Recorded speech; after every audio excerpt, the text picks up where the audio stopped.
Ассалаумалейкум ағайын.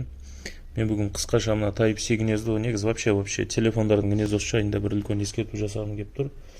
Мына бізде қазір телефон жөндейтіндердің көбісі әдет шығарып болған. Жаңа гнездосын ауыстырып бер десең, барады да гнездо уже мынау жарамайды, бүткіл мына астыңғы платаны ауыстыру керек деп, мына астыңғы платаны ауыстырып тастайды.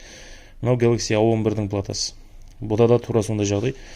Клиент барған, мына астыңғы платаны ғана ауыстырамыз, гнездо пайкілеуге жарамайды, ана мынау деген өтірік сылтаумен мына астыңғы платаны ауыстырамыз. Ешқашан мына астыңғы платаны ауыстыртқызбаңыздар. Себебі мынау оригинальный плата, мынау китайский плата. Көрдіңіздер ғой.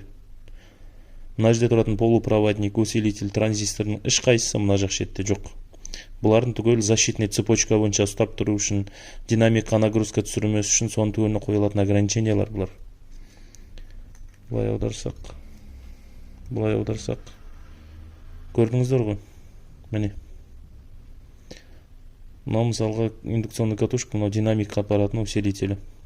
Мынада ондай нәрсе жоқ. Сол себепті ешқашан мына астыңғы платаны целиком ауыстырамыз десе ауыстыртқызбаңыздар. Себестоимость олар мысалға мынаған 3,5 мың теңге алады, мынан тұратын бағасы 1,5 теңге. А мынау оригинальный плата. Бұлардың себестоимость 7 мың үстіне шығады. 5 мың теңге среднем жаңағы ремонтымен 7-8 мың теңгеге дейін кетеді. Бұл оригинальный плата. Себебі мынаның ішінде мына көріп тұрғандығыңыз жаңағы цепочканы түгелін ұстап тұратын полупроводниктар болады. Любой жағдайға, динамигына болсын, микрофонына болсын, зарядкеге болсын, сол себепті ешқашан егер мастер мына астыңғы платаны ауыстырамыз десе, ауыстыртқызбаңыз. Ол не үшін сразу мынаны ауыстырады, не үшін пайкілемейді? Өйткені мыналарда қолданылатын гнездо, бұл Type-C-ларда контакт группасы көп, контактылар көп. Плюс еще мынау A11-лерде гнездо пайкіге сложный келеді, бұл двухконтурный гнездо. Қазір мен сізге гнездоның өзін көрсетейін. Міне. Мыналарда екі контур жүреді. Мынау сыртқы контур, ішкі контур. Олар туып айтқанда мына не ішкісін пайкілей алмайды, даже көбісінің қолына мына сыртқы контурды да пайкілеу келмейді, өйткені бұны размері кішкентай. Көбісін жабыстыртып алады, балқытып алады. Сол себепті оларға мынаны пайкілеп қыртып отқаннан гөрі 1,5 теңгеге мынандай дишман түкке жарамсыз нәрсені алып, суға салған жеңіл ғой телефонға.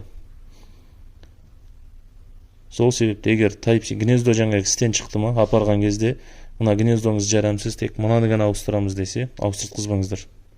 Себебі ертең замыкание бірдеңке болып күйіп кететін болса, мынау телефонға бірақ өткізеді, бүткіл замыкание тоқтың түгелін. А мынау сақтап қалады.